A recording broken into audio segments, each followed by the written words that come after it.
नमस्कार श्रोते हो, दीपक रेगी कथाकथन चॅनलवर तुम्हा सगळ्यांचं मनापासून स्वागत. श्रोते हो, आज तुम्ही ऐकणार आहात सदानंद भणगे सरांची धमाल धमाका या 2025 सालच्या दिवाळी अंकात प्रकाशित झालेली कथा चोरास पत्र. त्याचं असं झालं, काही दिवसांपूर्वी आम्ही घराला कुलपं लावून बाहेरगावी गेलेलो असताना एका रात्री आमच्या घरी चोरी झाली. घरातल्या बऱ्याचशा वस्तू चोरीला गेल्या. चोर बहुतेक छोटा ट्रकच घेऊन आलेले असावेत, कारण अनेक जड मोठ्या वस्तूसुद्धा गायब झालेल्या होत्या. म्हणजे VIP बॅग, गॅसची शेगडी, नवीन कपडे, अगदी TV आणि व्हॅक्यूम क्लीनरसुद्धा नेलेला होता. कड्या कोयंडे उचकटून 5-6 कुलपं फोडून चोरी करणाऱ्यांचं आम्हाला खूप कौतुक वाटलं.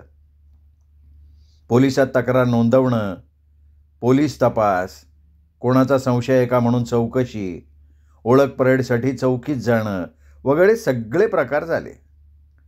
ओळख परेडला गेल्यावर दाखवलेले गुन्हेगार इतके भयानक होते की त्यांचे ते वटारलेले तांबडे लाल डोळे बघून आम्हीच घाबरलो. केवळ कुलपं लावून बाहेरगावी जातात कसे, घरात किमती वस्तू ठेवताच कशाला, असा वर्ण पोलिसी आहेरसुद्धा मिळाला. काय काय चोरीला गेलं विचारल्यावर आम्ही त्यांना यादीच देऊन टाकली. चोर सापडणार नव्हतेच आणि गेलेल्या वस्तू जशाच्या तशा परतही मिळणार नव्हत्या याची खात्री आम्हाला झाली होती. हितचिंतक नातेवाईक रितसर भेटायला आले. ते हिनी केलेला चहा आरामात घेत आमची चोरी एन्जॉय करत होते. त्यांना वाईट वाटण्याऐवजी मनातनं गुदगुल्या होत होत्या हे आम्हाला त्यांच्या चेहऱ्यावरनं समजत होतं. त्यांनीही पुन्हा कोणाकोणाचे अनुभव सांगून असे जात जाऊ नका म्हणून आमचं बौद्धिक घेतलं. घरी हितचिंतकांची गर्दी व्हायला लागली. तेच सांगून आम्ही कंटाळलो. मग आम्ही एका बोर्डावर चोरी कशी झाली आणि काय काय गेलं त्याची यादी लिहून ठेवली. कारण त्या वस्तू आठवून आम्ही गहिवरायचो. वस्तू समोर दिसायच्या. काही नातेवाईक तर आमचं सांत्वन करण्यासाठी 4 दिवस आमच्याकडे राहायलाच आले. त्यांची बडदास्त ठेवता ठेवता आमच्या नाकी नऊ आले. एक तर लगेच कड्या कोयंडे बसवण्यासाठी सुतार बोलवायला लागला. कुलपं आणायला लागली. त्यात पाहुण्यांची सरभराई, त्यामुळे महिन्याचं बजेट कोलमडलं. शिवाय मानसिक त्रास होत होता तो वेगळा. तसे आम्ही दोघं नवरा बायको खूप कनवाळू, कायम लोकांचा विचार करणारे. अगदी एवढ्या सगळ्या वस्तू गोळा करून नेताना चोरांना किती त्रास झाला असेल, कड्या तोडताना, कुलपं फोडताना किती वैतागले असतील ते, हा विचार मनात आला तेव्हा दोघांनाही खूप वाईट वाटलं. निदान त्यांना खायला काहीतरी करून ठेवायला हवं होतं असं हिला वाटलं. बिचारे उपाशीपोटी चोरी करून गेले होते ना. आम्ही घरी आलो तेव्हा सगळं घर अस्ताव्यस्त झालेलं होतं. तरी बऱ्याचशा वस्तू चोरांनी नेल्याच नव्हत्या. ते त्या न्यायला कसे विसरले, त्यांना वेळ कमी पडला का, याचा विचार आम्ही करत बसलो. बरं, उरलेल्या काही वस्तूंचा आम्हाला काही उपयोग नव्हता. त्यांना उपयोग झाला असता, निदान त्यांना तरी त्याचा उपयोग होईल म्हणून त्यांना ते कळवावं असं वाटायला लागलं. पण त्यांच्याशी संपर्क कसा साधायचा ते काय आम्हाला कळेना. काही हितचिंतक म्हणाले पोलिसांकडे द्या, पत्र पोहोचेल. पण ते काय आम्हाला संयुक्तिक वाटलं नाही. काही नातेवाईकांनी सल्ला दिला, पत्र लिहा, पोस्टात टाका, चोर बरोबर नेतील. तेही आम्हाला पटलं नाही.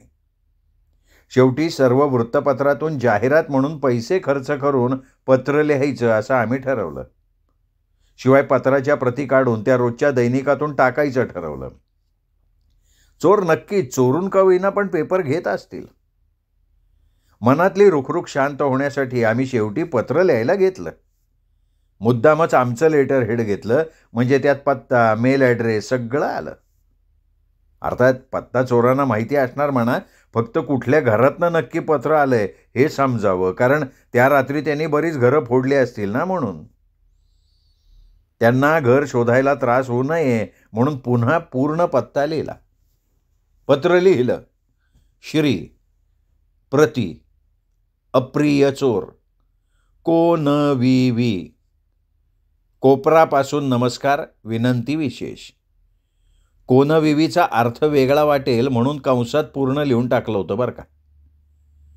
तर पत्रास कारण की आमच्या वरील पत्त्यावर आम्ही घरी नसताना रात्रीच्या वेळी आपण येऊन गेल्याचं समजलं. म्हणजे दुसऱ्या दिवशी गावाहून परत आल्यावर घराचं दार सताड उघडं दिसलं आणि सगळी कुलपं तोडलेली दिसली, तेव्हाच आम्ही ताडलं की आपण येऊन गेलात. आपली पायधूळ आमच्या घरात आजही आहे. घरातलं दृश्य बघताच आम्हा दोघांनाही प्रचंड दुःख झालं. दुःख या गोष्टीचं की आमच्या घरातल्या वस्तू ओढताना, त्यांची अंधारात उचकापाचक करताना तुम्हाला किती त्रास झाला असेल. एकतर रात्री अपरात्री झोपेचं खोबरं करून तुम्ही आलात. कपाटाची दारं फोडताना तुम्हाला नक्की घाम फुटला असेल. एवढे कष्ट करून तुम्ही कपाट खाली केलं, पण त्यात तुम्हाला मोठी रक्कम किंवा सोन्याचे दागिने घरात असून सुद्धा सापडले नाहीत याचं आश्चर्य वाटलं. आणि नेलेत ते सगळे दागिने खोटेत, तुमचा किती भ्रमनिराश झाला असेल याचं वाईट वाटतंय. तरीही तुम्ही जमेल तेवढ्या मोठ्या वस्तू नेल्यात. असो, पुढच्या वेळी कपाटात काही ठेवून जाऊ किंवा कपाटाला लॉक न लावता जाऊ, म्हणजे तुम्हाला त्रास होणार नाही. आपल्याला झालेल्या त्रासाबद्दल आम्ही दिलगीर आहोत. असो, दुःख होण्याचं दुसरं कारण म्हणजे तुम्ही आमच्या मुलाची 3 चाकी सायकल चोरून नेलीत. याचा अर्थ नक्की तुमच्या घरी बाळ असावं. मात्र सायकलची घंटी आणि गुबगुबीत गादी अंधारात तुम्हाला दिसलेली नसावी. आता तुमच्या बाळाला किती त्रास होईल. तेव्हा कृपया सायकलची घंटी आणि सीट कवर घेऊन जावं ही विनंती, कारण त्या दोन्ही गोष्टींचा आता आम्हाला काही उपयोग नाही आहे. त्या गादीवर कोणाला बसता येणार नाही का ती घंटी मला पूजा करताना सुद्धा उपयोगाची नाही. तसंच आपल्या बाळाला आमचे अनेक आशीर्वाद. किचनमधून तुम्ही मिक्सर उचलून नेलात, पण त्यावरची 2 एक्स्ट्रा जार होते ते तुम्ही नेले नाहीत. मग आता त्याचा आम्हाला काय उपयोग आहे. तुमच्या मिसेसला चटणी करायची झाल्यास छोटा जार मिळणारच नाही. परिणामी तुम्हाला चटणी खाण्याऐवजी बोलणी खायला लागतील. तेव्हा ते जार घेऊन जाणे, नाहीतर तुमची बायको तुम्हाला बेजार करून टाकेल. जमल्यास इथून पुढे चोरी करण्यासाठी येताना बायकोला आणि तेही स्वतःच्या सोबत घेऊन यावे, म्हणजे अशा गोष्टी त्यांना समजतील आणि काही जीवनावश्यक वस्तू, पदार्थसुद्धा त्या सांगतील. किंवा घरातनं निघताना ना काय काय चोरून आणायचं याची यादी बायकोकडनं लिहून घ्यावी, म्हणजे पहाटे पहाटे घरी आल्यावर बोलणी खायला लागणार नाहीत. त्याचप्रमाणे तुम्ही आमचा भला मोठा व्हॅक्यूम क्लीनर उचलून नेला. खूप जड होता तो नेताना तुम्हाला खूप कष्ट पडले असतील, त्याबद्दल क्षमस्व. परंतु मशीनबरोबर आलेल्या बऱ्याचशा ॲक्सेसरीज आमच्याच घरी पडू नयेत. गाडी धुवायच्या, घरातले कोपरे साफ करायच्या, जमीन पाण्यानं पुसण्याच्या, अशा 8-10 प्रकारच्या अटॅचमेंट्स आमच्याचकडे राहिल्या. मशीनचं गॅरंटी कार्डही इथंच राहिलंय. आता आम्हाला त्याचा काय उपयोग सांगा. अहो, नुसतं मशीन चोर बाजारात विकताना सुद्धा तुम्हाला अडचण येईल किंवा ते घरी सुद्धा तुम्हाला वापरता येणार नाही. म्हणजे एवढं ओझं नेऊन काही उपयोग नाही ना. तरी कृपया उरलेल्या ॲक्सेसरीज घेऊन जाव्यात ही नम्र विनंती. मशीन कसं वापरायचं हे तुम्हाला माहीत नसेलच, मग ती कृती सोबत लिहून पाठवतोय. माझा जुना मोबाईलसुद्धा तुम्ही लांबवला, पण त्याचा वेगळा असणारा चार्जर इथे पडलाय, तो सुद्धा घेऊन जा ना. बाजारात विकत घ्यायला गेला तर महागात पडेल. अर्थात तुम्हाला काही विकत घ्यायची सवय नसणारच म्हणा, पण दुसरीकडे चोरायला गेलात ना तरी तो चार्जर तुम्हाला मिळणार नाही. तुमच्यापैकी कोणीतरी नक्कीच पैलवान असावा, कारण एवढी जड गॅसची शेगडी आणि भरलेला सिलेंडर नेणं सोपं नव्हतं. बहुधा ते उचलताना तुमच्या पाठीत उसण भरलेली असावी, म्हणूनच तुम्ही खिडकीत ठेवलेली आयोडेक्सची बाटली आणि झंबू बामसुद्धा बरोबर नेलात.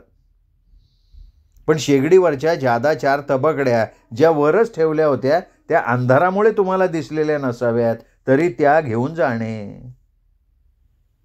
तुमच्यापैकी कोणीतरी जाड भिंगाचा चष्मा वापरणारा दिसतोय. गोष्टी नीट दिसल्या नाहीत म्हणून तुम्ही माझे 4-5 चष्मे आणि गॉगल्स लंपास केलेले आहेत. बहुतेक तुमचा आणि माझा चष्म्याचा नंबर 1 असावा. पण चोरून नेलेला गॉगल अजिबात वापरू नका बरं का. तो जरी रेब्यांच्या पाकिटात ठेवलेला असला तरी तो रस्त्यावर विकत घेतलेला 25 रुपयांचा गॉगल आहे. त्याने डोळे हमखास बिघडतील आणि तुमचा चोरीचा धंदाच बंद होईल. काळजीपोटी सांगतोय, तो वापरू नका. आपल्या सर्वांचं एकंदरीत व्यवहार ज्ञान बघून तर आम्हा दोघांना आपली कीवच वाटली, दया आली. बहुतेक बेरीज वजाबाकी शिकण्याच्या अगोदर तुम्ही शाळा सोडलेली असावी किंवा शाळेने तुम्हाला काढून टाकलेलं असावं. कारण तुम्हाला टेबलाच्या खणात असलेल्या डॉलर्सच्या नोटा तुम्हाला खोट्या खेळातल्या वाटल्या आहेत, त्यामुळे तुम्ही त्यांना काही हात लावलेला नाही. त्या डॉलर्सचे किती रुपये होतात हे जर आत्ता सांगितलं तर तुम्ही जिथे असाल तिथे चक्कर येऊन पडाल आणि नाहक पोलिसांच्या जाळ्यात पकडले जाल. म्हणून तुम्हाला ते काही सांगत बसत नाही. तात्पर्य काय? तर कोणाच्या घरात नोटा खोट्या वाटल्या तरी उचलत जा. तसंच सोन्याचे भाव गगनाला भिडलेले असल्यामुळे खऱ्या सोन्याचे दागिने घरात उघड्यावर ठेवणं शक्यच नाही ना. हे अशी तुमची खात्री असल्यामुळे तुम्ही आमच्या दागिन्यांना हात लावला नाही, या दुर्दैवाला काय म्हणावं बरं. अहो, निघण्याच्या धांदलीत आम्ही दागिने बरोबर न्यायचे विसरले होतो. बायका पैसे कुठे कुठे लपवून ठेवतात हे तुम्हाला चांगलं माहिती असतं, म्हणून तुम्ही काही साड्यांमध्ये आणि मुलांच्या पुस्तकात सापडलेल्या नोटा नेल्यात. पण त्या सगळ्या नोटा खोट्या होत्या हे तुम्हाला त्या वटवताना समजलं असेलच की. खरं तर चोरलेल्या पैशातून सर्वात प्रथम तुम्ही खरेदी करा ते खोट्या नोटा ओळखायचं मशीन, किंवा अगोदर आता तेच चोरा. खूप उपयोगी पडेल तुम्हाला. आपण आमचा टेप रेकॉर्डर डबल डेकर उचलून नेलात. त्याचे स्पीकर्सही नेलेत. बरेच जड होते ते, परंतु त्याच टेबलाच्या खालच्या खणात 50-60 कॅसेट होत्या, अगदी जुन्या गाण्यांपासून आजच्या आयटेम सॉन्गपर्यंत. त्या कशा दिसल्या नाही तो तुम्हाला? बाजारात त्याची किंमत खूप आहे. आता आम्हाला त्याचा काही उपयोगच नाही.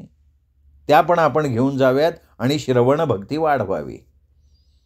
आमचा नवीन CD प्लेअर तुम्हाला दिसला नाही किंवा समजला नाही, हे बरं झालं.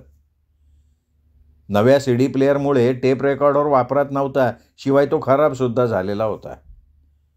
याशिवाय घरात आयपॅड, आयपॉड यासारख्या किमती वस्तू होत्या, पण तुम्हाला त्या समजलेल्या नसाव्यात.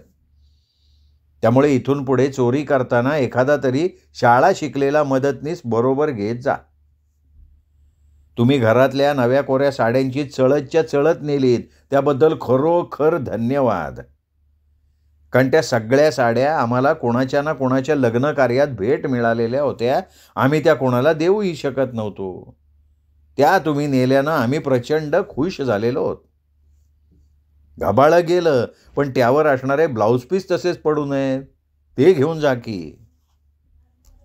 आपण माझ्या काही नवीन पॅन्ट्स नेल्या आहेत, पण त्या अल्टर करण्यात बराच वेळ आणि पैसा जाणार आहे. त्या पॅन्ट्सच्या खाली काही जुनाट फाटक्या पॅन्ट्स होत्या, त्यांना तुम्ही हातही लावला नाही. त्याबद्दल धन्यवाद, कारण त्यांच्या खिशात काही हजाराच्या नोटा मी लपवून ठेवलेल्या होत्या. तुम्ही मुलांची पिगी बँक जड लागते म्हणून घेऊन गेलात, पण तिच्यामध्ये आम्ही 4 आणे 8 आणे अशी चलनात नसणारी नाणी ठेवली होती, हे आता तुमच्या लक्षात आलं असेलच. आम्ही जसजसं घर आवरायला लागलो तसतशा बऱ्याच गोष्टी गेल्याचं आम्हाला समजलं. त्याहीपेक्षा काही महागा मोलाच्या जिन्सा तुम्ही नेल्या नाहीत, त्याबद्दल मनापासून धन्यवाद.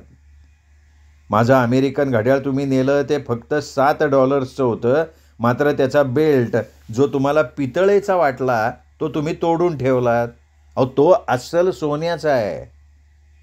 त्याच घड्याळाचा चामडी बेल्ट आहे, तोही घेऊन जा, कारण त्याचा आता काही उपयोग नाही आहे.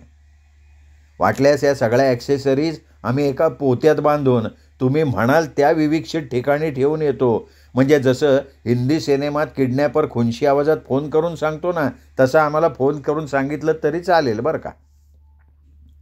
एकंदरीत हे सगळं वाचून तुम्हाला तुमच्या दरिद्री नशिबाची कीव वाटली असणार, यात शंका नाही. तुम्ही आमच्या घरात जो काही धुमाकूळ घातलात आणि घरभर पसारा करून महत्त्वाच्या गोष्टी इथेच ठेवल्यात, त्यावरून तुम्ही अगदी सामान्य, अकुशल, कमी बुद्धीचे असणार अशी आमची खात्री पटली. तुमच्यामुळेच आम्हाला शास्त्रशुद्ध चोरी कशी करावी याचे क्लासेस घ्यायची बुद्धी झाली. अर्थात आम्ही फक्त ऑनलाईन क्लासेस घेणार आहोत. प्रत्यक्ष भेटायचा प्रयत्न करू नये. आम्ही प्रॅक्टिकलसुद्धा दाखवणार नाही. भविष्यकालीन चोऱ्यांसाठी तुम्हाला आणि तुमच्या मित्रांना असं व्यावहारिक ज्ञान मिळणं अत्यावश्यक आहे. आपली इच्छा असल्यास आम्ही तुम्हाला खालीलप्रमाणे मदत करू शकतो. चोरी करायची झाल्यास कोणतं घर, कसं आणि कधी निवडावं? कमी कष्टात, कमी वेळात, जास्तीत जास्त आणि योग्य वस्तूंची निवड कशी करावी? पाहता क्षणी खऱ्या नोटा, खोट्या नोटा कशा ओळखाव्यात? जड फालतू जिन्सा नेण्याऐवजी हलक्या पण किमती वस्तू कोणत्या आणि कशा निवडाव्यात? थोडक्यात निर्धोक आणि शास्त्रशुद्ध चोरीचं हे प्रशिक्षण असेल. हा कोर्स महिनाभराचा असेल. कोर्सची फी चेक न घेतली जाणार नाही, कॅशसुद्धा स्वीकारली जाणार नाही, कारण चेक्स बोगस असू शकतात, काही नोटा खुणांच्या असू शकतात. त्यामुळे तुमच्याबरोबर जेलची हवा खायची आमची इच्छा नाही. सर्व पैसे बँकेच्या खात्यात कोर्स सुरू होण्या अगोदर जमावे करावे लागतील. प्रत्यक्ष भेटू नये, रात्री अपरात्री संपर्क साधू नये. आपलाच ठावठिकाणा समजण्याची शक्यता आहे. तसंच रात्री अपरात्री आपण बिझी असता हे आम्हाला माहिती आहे. आम्ही उच्चभ्रू वस्तीत राहतो. आपण भेटायच्या निमित्तानं पाळत ठेवाल म्हणून हा कोर्स फक्त ऑनलाईन असेल. आमच्या घरी चोरी झाल्यानंतर आपल्यासाठी उपयुक्त आणि आम्हाला अनावश्यक वस्तू नेण्यासाठी आणि आपण चोरीच्या तंत्रात सुधारावं म्हणून हा पत्रप्रपंच. बदलत्या काळाप्रमाणे राहायचं असल्यास पारंपरिक पद्धतीनं चोऱ्या करणं सोडावं लागेल. अशा प्रकारात रिस्क जास्त, कमाई कमी, त्यात पुन्हा पोलिसांची भर. तेव्हा विचार करा. घरचा साधा किराणा भरायचा असेल तरी तुम्हाला दुकानं बंद व्हायची वाट बघायला लागते. किती दुर्दैव आहे हे. एखाद्या घरावर वॉच ठेवणं, रात्री अपरात्री बॅटरीच्या उजेडात घर उचकणं, मग घाईघाईत काहीतरी उचलून पळून जाणं, अशी जुनाट वाडवडिलांची रुळलेली पद्धत सोडून द्या की. अहो, जग प्रत्येक क्षेत्रात पुढं चाललंय. कमी कष्टात जास्तीत जास्त माल कसा उचलावा या विषयावर मी नुकतंच एक पुस्तक लिहितोय. त्याच्या प्रती खुल्या बाजारात विक्रीला ठेवल्या जाणार नाहीत, कारण विकत घेणाऱ्यांच्यावर संशय घेतला जाईल. पुस्तकाच्या प्रती चोर बाजारात मिळतील. डायरेक्ट माझ्याकडनं मागवल्या तर 10% सूट मिळेल. असो. उरलेल्या वस्तू नेणे असल्यास किंवा कोर्स संबंधी आणखीन माहिती हवी असल्यास घरात चिठ्ठी टाकावी किंवा पत्र लिहावे. तुम्हाला रेड हँड पकडण्यासाठीची ही युक्ती आहे असं अजिबात समजू नये, कारण उरलेल्या ॲक्सेसरीज बघून आम्हाला आमच्या वस्तू आठवत राहतील आणि आम्हाला वाईट वाटेल. शिवाय घरात गबाळ ठेवण्यापेक्षा तुम्हाला त्या गोष्टी उपयोगी पडतील म्हणून हे पत्र. पुन्हा चोरी केल्यास घरात काहीही सापडणार नाही. कळावे, घरातल्या लहान चोरांना आशीर्वाद व थोर चोरांना, मित्रमंडळींना, तुमच्या त्या दिवशी बरोबर आलेल्या साथीदारांना आमचा नमस्कार सांगावा. कृपया लोभ नसावा ही विनंती. आपला नसलेला दरोडे. तुम्हाला सांगतो मित्रांनो, माझं हे पत्र प्रसिद्ध होताच घरी पत्रांचा पाऊस सुरू झाला की सारखा फोन खणखणायला लागला.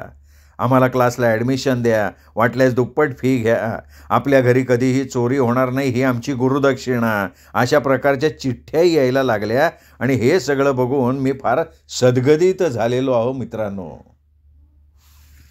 श्रोते हो, तुम्ही ऐकत होता सदानंद भणगे लिखित पत्र. जे पत्र त्यांनी लिहिलं आहे चोराला, हे विनोदी पत्र तुम्हाला नक्की आवडलं असेल. व्हिडिओ लाईक करा, मित्रपरिवारात नातेवाईकात शेअर करा आणि त्यांनाही दीपक रेगे कथाकथन चॅनल सबस्क्राईब करायची विनंती मात्र नक्की करा. भेट देत रहा दीपक रेगे कथाकथन चॅनलला अशाच उत्तमोत्तम लेखकांच्या कथा आणि कादंबरी ऐकण्यासाठी. नमस्कार श्रोतेहो.